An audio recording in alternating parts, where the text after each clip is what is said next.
Hi ladies, welcome to Pathways to Fertility, a YouTube station dedicated to the women who are on the journey to conceive a baby and at the same time are facing into the hurdles in and around their own fertility. I'm Samantha Jacobs. I'm a licensed acupuncturist in Connecticut and New York. I have dedicated my career since 2003 when I graduated in helping women conceive the baby of their dreams. This video is one of the first few videos that I'm creating, and it's going to be basic content. I have noticed over all the years of treating clients, a lot of the times my clients come to me and they just don't understand their own fertility. And how do you help yourself when your fertility is a mystery? And what I'm hoping to do is to provide basic building blocks, videos that you can access to understand your own fertility. So when you're making decisions about how you would like to improve your fertility or change up your life to improve your fertility, you can look at this content to help yourself make decisions in and around what you need to do. This very first video is going to be one of a series about folliculogenesis. What's folliculogenesis? It is a fancy term for how a follicle grows in the ovary, reaches its maturation, and ovulates its egg. And just to start to understand all these basic building blocks in and around how your follicles grow, this is going to be really key information to even understand concepts of like IVF. And this first video is in regards to a process by which your body selects the one follicle for ovulation. Now, this part of folliculogenesis, interestingly enough, starts when we are in utero, 5-6 months old in the womb. This process of folliculogenesis starts, though I am going to focus my content in and around the beginning point of puberty. Okay, so just know that folliculogenesis isn't something that just happens when we enter puberty. It starts when we are in mom's womb. This part of folliculogenesis is called follicular recruitment. Now, this is the process by which the body selects a group of follicles for ovulation. This process of recruitment, interesting. This is like very important for women who are improving their egg quality. This process starts 300 days before ovulation. So if in January your body selects a group of follicles, that group of follicles won't get to the point of ovulation until October, okay? And many times my clients come to me and they think that ovulation, it's something like in the middle of September, this egg gets picked and then in October it ovulates.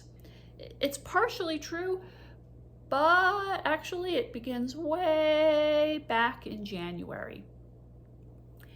And what follicular recruitment does, it selects a group of follicles, not just one, but a group of follicles that are going to all have the potential for ovulation, but as they're moving through the 300 days, the body is going to figure out which one is going to be the egg for ovulation. Interestingly enough, I see follicular recruitment frequently in my practice.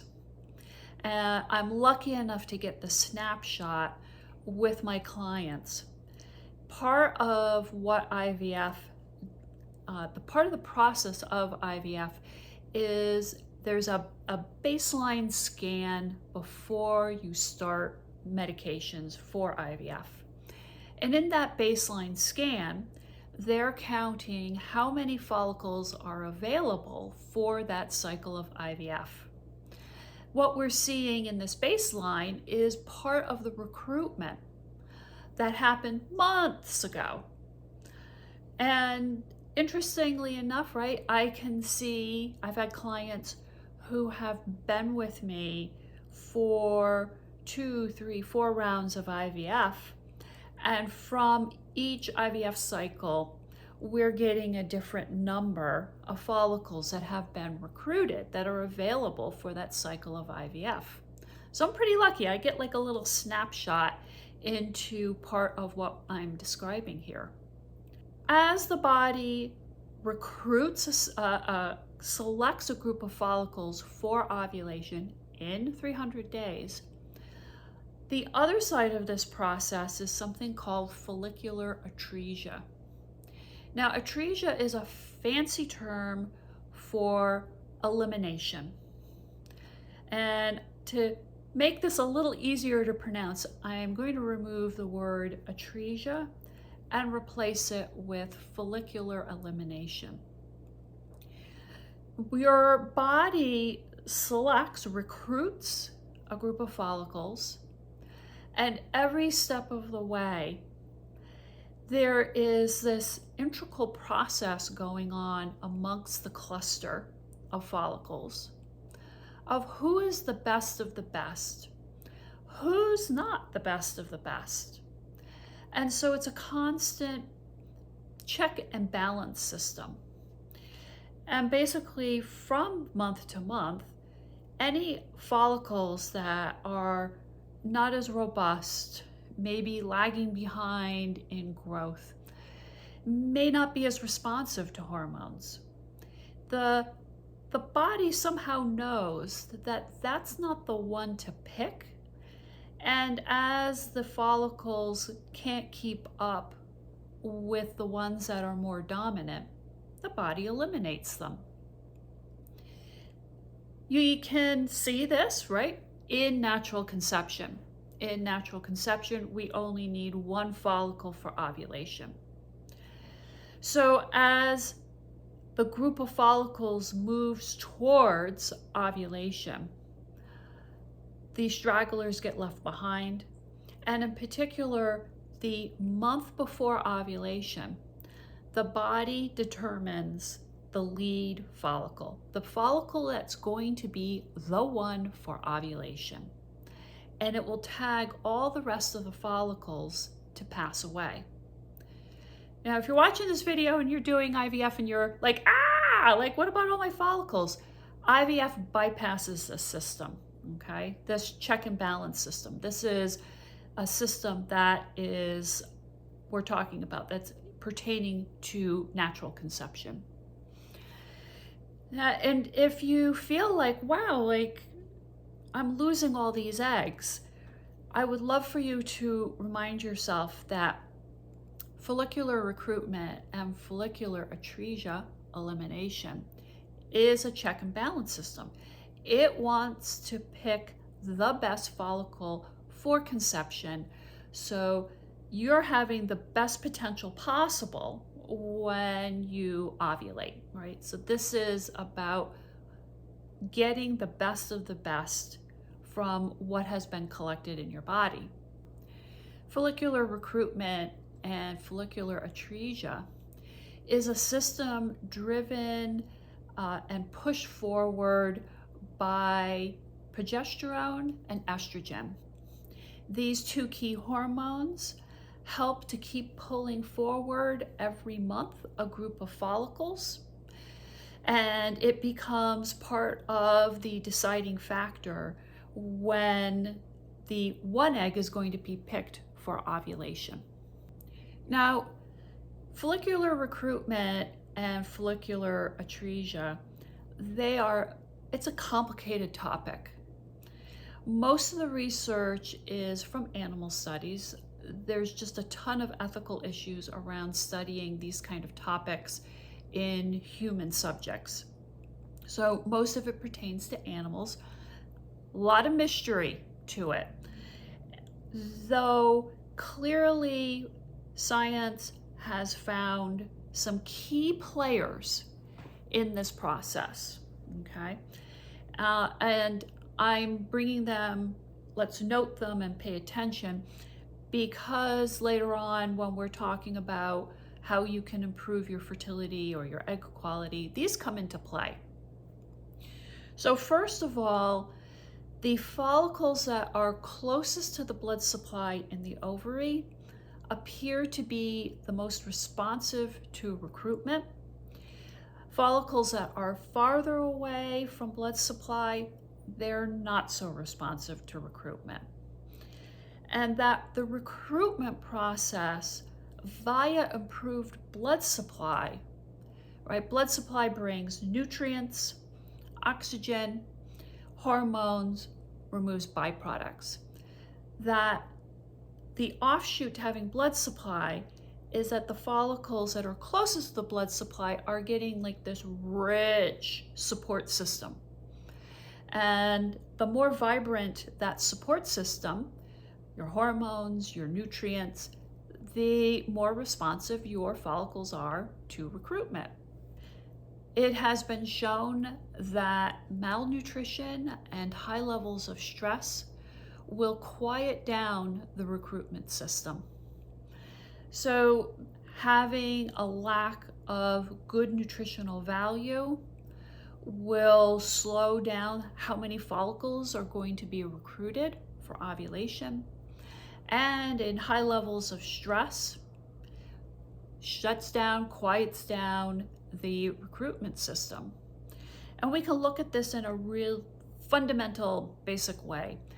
If the primitive part of our body perceives that our environment is not safe enough for it to be able to support us and a baby, the body is going to make a decision that it's more important that we survive. We can see then how malnutrition, stress could push us away from being fertile, survival of our own being. Another hypothesis, that follicles have an internal clock. And that internal clock inside a follicle awakens it. And as soon as the follicle awakens and it's determined to be recruited, it will send out other hormones into the surrounding environment, wake up other follicles, and recruit them for potential ovulation, right? So it's not just your brain telling your body to recruit, it's also your own follicles saying, hey, it's time to be recruited. It's time for us to move towards ovulation. Then there's the hypothesis that any type of hormonal fluctuation coming from the brain, that can influence recruitment. And in my own practice, I've had over the years 2 women with pituitary tumors that increased their FSH exorbitantly high, shut the system down completely. And once I had the tumor removed, the recruitment system booted right back into place and they started ovulating. We can kind of, it's not as well researched, but I think it's a really good theory that it also, since the system is reliant upon estrogen and progesterone for a proper, the proper recruitment process, we can also see then if the brain is not receiving estrogen and progesterone in an appropriate way, that could impact the recruitment system. And finally, and I'm going to be honest, ladies, I dread bringing up this topic because I think it's so charged for women who are trying to conceive. It's humbling, and I put my note in that I recognize what I'm about to say isn't so comfortable. And I'm sorry. I want to give good information, and yet I feel like so bad because I understand how tough this can be. And finally, we have egg quality. It appears to be that as eggs age, they are less responsive to the recruitment system, and in fact, they may even lean more into enhancing the follicular atresia elimination process. The eggs that aren't holding their quality, first of all, they may not even be able to be awoken from sleep, to be recruited. And if their quality is enough that they can get woken up to be recruited, that as they progress over the 300 days, they lean more into the elimination process because they're not being responsive to the ongoing system of moving the follicles forward. I appreciate you listening. If you found this interesting, please like it, subscribe to my station. I would appreciate if you could send this out to other women. There's just not enough good, solid information out there. And especially if you are, or you know someone who's really struggling with infertility, this information can really be helpful for them as I keep putting out the content. So I appreciate you listening. I will talk with you soon, and I will be back for another video on folliculogenesis. Thank you.